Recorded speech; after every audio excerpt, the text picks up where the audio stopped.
இன்றைக்கு மிகப்பெரிய கேள்வி எனக்குள் எழும்புகிறது. ஆவியானவர் திருச்சபைக்குள் இருக்கிறாரா இல்லையா என்ற கேள்வி பலமா எனக்கு இருக்கிறது. நேற்றைய தினத்தில் கூட இதை வாசிக்கும் போது ஆவியானவர் என்றார் என்று சொல்லி கைகளை தட்டி வல்லமை உண்டு உண்டு உண்டு உண்டு.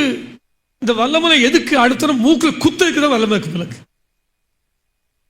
கணவன் மனைவி குத்துவதற்கும், மனைவி கணவனை குத்துவதற்கும், திருச்சபின் சபையில் ஒருத்தரை குத்தி ஒவ்வொரு நாளும் ஒவ்வொரு முறையும் எலெக்ஷன் வரும்போதெல்லாம் இரத்த கலனியாவுக்கு தந்த ஆவியனர் இருக்கிறார தெரியல. திருச்சபை பாழாய் போய் கொண்டிருக்கிறதே. ஆவியனர் எங்க இருக்கிறார்? ஆவியனுடைய செயல்பாடு எங்கே போனது? ஒரு 50 வருஷத்துக்கு முன்னால் இத்தனை உயிர்மூச்சு கூட்டங்கள் கிடையாது. இத்தனை பசுத்தாவினரை குறித்த பெருவிழாக்கள் கிடையாது. அத்தனை கூட்டங்கள், கன்வென்ஷன் கூட்டங்களுக்கு அளவே இல்லை. எப்ப பார்த்தாலும் ஆவியனர் இது வந்துவிட்டார் என்றுதான். அந்த ஆவியனர் எங்கிருக்கிறார்? ஒரு 4 பேர் கூட்டம், ஒரு பெண்கள் கூட்டமா இருக்கட்டும், ஒரு ஆண்கள் கூட்டமா இருக்கட்டும், ஒரு ஊழியத்து போறான்னு அங்கேயும் சண்டை. ஒரு சின்ன ஆண்களை சங்கத்துக்குள்ளே, ஒரு பெண்களை சங்கத்துக்குள்ளே, ஒரு ஊழியத்துக்குள்ளே 10 பேர் சேர்ந்து வாழக்கூடிய ஐக்கியமான திருச்சபையில் எங்கேயும் காண முடியவில்லை. நான் கத்தீட்ரலையும் பணியாற்றிருக்கிறேன். 10 குடும்பங்கள் உள்ள திருச்சபையிலும் பணியாற்றிருக்கிறேன். கத்தீட்ரலையும் சண்டையை பார்த்திருக்கிறேன். இந்த 10 குடும்பங்கள் உள்ள திருச்சபையிலையும் 10 குடும்பம் சேர்ந்து வாழ நான் பார்க்கவில்லை. 10 குடும்பங்கள் தான் அந்த ஆலயத்தில் இருக்கிறது. அந்த 10 பேர்லையும் ஒருத்தர் மணி அடிச்சா அடுத்தவன் கோயிலுக்கு வர மாட்டேங்கான். இவன் பெருக்கிறான், அவன் கோயிலுக்கு வர மாட்டேங்கான். நீ கோயிலை பெருக்கிறான்ல, இவன் வரிய பிரிச்சா நான் வரி கொடுக்க மாட்டேன். 10 பேர் தான். 10 பேர் சேர்ந்து ஒரு வரி கொடுத்து ஒரு பண்டிகையை கொண்டாட முடியவில்லை என்றால் திருச்சபையில் ஆவியனர் எங்கிருக்கிறார்? போலியான வாழ்க்கை, போலியான ஆவியாருடைய செயல்பாடுகளை இன்று திருச்சபை பெற்றுவிட்டது. ஏனென்றால் ஊழியர்களும் டம்மு டம்மு டம்மு டம்முன்னு அடிச்சோடனே அப்படின்னு சொல்லி முழுக்க முழுக்க ஆவியானவர் பேரில் நடக்கிற பெரிய மாய்மாலம் திருச்சபை ஆளுகை செய்து விட்டது. கரங்களை தட்டி ஒரு வெளிப்புறமான ஒரு மாய்மாலத்தை திருச்சபை உருவாக்கி கொடுக்குது.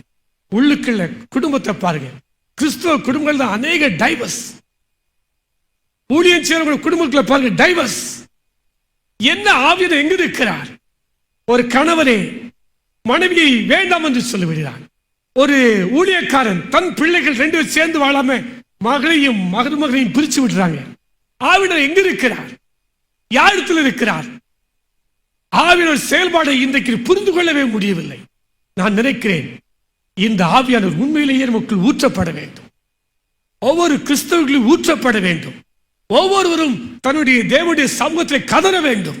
சுவாமி, உண்மையிலே எனக்கு ஆவியானவர் இல்லை போலப்பா, நான் உண்மையே இல்லாம தான் வாழ்ந்துட்டு இருக்கிறேன். எனக்குள் நீ ஊற்றப்படணும் சுவாமி. என் வாழ்வை நீ சீரமைக்கும்படியாக, என் திருச்சபையை சீரமைக்கும்படியாக ஆவியானவரை ஊற்றப்பட வேண்டும் சொல்லி கெஞ்ச வேண்டிய காலம் இது. உண்மையான ஆவியானவருக்காக, போலியான ஆவியானவருக்காக கேட்கல, உண்மையான ஆவியானவருக்காக, சத்தியவராக ஆவியானவர்களாக. என்றால் சகல சத்தியத்துக்குள் வழிநடத்துறவர், ஐக்கியத்துக்குள் வழிநடத்துறவர் இந்த ஆவியானவர் தான். இன்றைக்கு கொஞ்சம் கூட விட்டுக் கொடுக்க முடியலையே. கிறிஸ்தவர்களுக்குள்ள கொஞ்சம் கூட ஒருத்தருக்கு ஒருத்தர் விட்டுக் கொடுக்க முடியலையே. கொஞ்சம் கூட இறக்கம் பாராட்ட முடியலையே. கொஞ்சம் கூட பொறுத்துக் கொள்ளக்கூடிய அனுபவங்கள் இல்லையே. எங்கே போனது ஆவியானவருடைய செயல்பாடு? ஏனென்றால் வேதத்தில் பார்க்கிறோம். அப்போஸ்தலர் 2ஆம் அதிகாரம் 4ஆம் வசனத்திலே ஆவியானவர் ஊற்றப்படுகிறார். 42ஆம் வசனத்தை வாசிப்போமா? அப்போஸ்தலர் 2:42. அவர்கள் அப்போஸ்தலருடைய உபதேசத்திலும் அந்யோன்யத்திலும் வேதத்தில் பாருங்க. 4ஆம் வசனத்துல ஆவியானவர் ஊற்றப்படுறாரு. 42ஆம் வசனத்துல அந்யோன்யம் வந்துச்சு. அதுதான் உண்மையான ஆவியானவர்.